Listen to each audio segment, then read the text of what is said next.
Have you ever wanted something so badly it's all you could think about?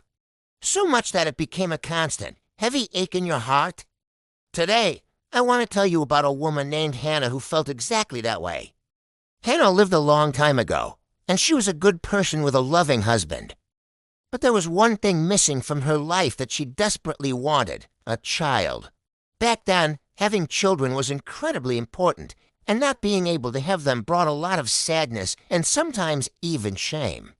To make things even harder, her husband's other wife, Peninnah, had several children. And Peninnah wasn't very kind about it. Year after year, she would taunt Hannah, reminding her of what she didn't have. It was like a constant poke at a very raw wound. Can you imagine how that must have felt, going through your days with someone constantly pointing out your deepest pain every year? Hannah's family would travel to a special place called Shiloh to worship, and every year. It was the same story. Peninnah would provoke her until Hannah would just break down, crying so much she couldn't even eat. Her husband, Elkanah, loved her dearly. He'd try to comfort her, saying, "Hannah, why are you weeping? Don't I mean more to you than 10 sons?" He was trying to help. But he just didn't understand the depth of her longing one year. Hannah reached her breaking point after the family meal at Shiloh. She got up and went to the temple by herself. She was filled with such deep anguish, she started to pray. But it wasn't a normal, quiet prayer. She was weeping uncontrollably, her shoulders shaking, pouring out every ounce of her pain to God. She prayed so intensely, but she didn't make a sound. Only her lips were moving. Now the priest, Eli, was sitting nearby and saw her. He didn't understand what was happening. He just saw this woman, muttering to herself, clearly distressed. He jumped to the wrong conclusion and thought she had been drinking. He walked over to her and said, "How long will you be drunk? Put away your wine." Imagine that.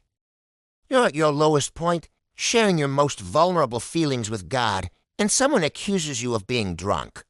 But Hannah didn't get angry. She answered him with grace and honesty. She said, "No, my Lord, I am a woman with a broken heart. I haven't been drinking. I was pouring out my soul to the Lord. Please don't think I'm a wicked woman. I've been praying out of my great anguish and grief." When Eli heard this, his heart softened. He realized he had misjudged her completely. He saw her deep faith and sincerity. He looked at her and said, "Go in peace, and may the God of Israel grant you what you have asked of him." Those words were like a healing balm to Hannah's soul. Someone finally understood. Someone finally gave her hope. She thanked Eli and left. And for the first time in a long, long time, she went and ate, and her face was no longer sad. She had left her burden at the temple. She trusted that she had been heard.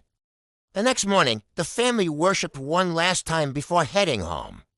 And soon after, the most wonderful thing happened. God remembered Hannah. She became pregnant and gave birth to a son. She named him Samuel, which means God has heard. Hannah's story is so powerful because it's about so much more than just wanting a child. It's about what we do when we're faced with deep disappointment and pain. It's about having the courage to be completely honest with God, to pour out our hearts even when we're a sobbing mess. It's about holding on to hope, even when people misunderstand us or the situation seems impossible. And it shows us that even in our quietest, most desperate moments, we are heard. Thanks for listening to this story with me today. If it resonated with you, I'd love for you to subscribe and join us for more stories that speak to the heart. See you next time.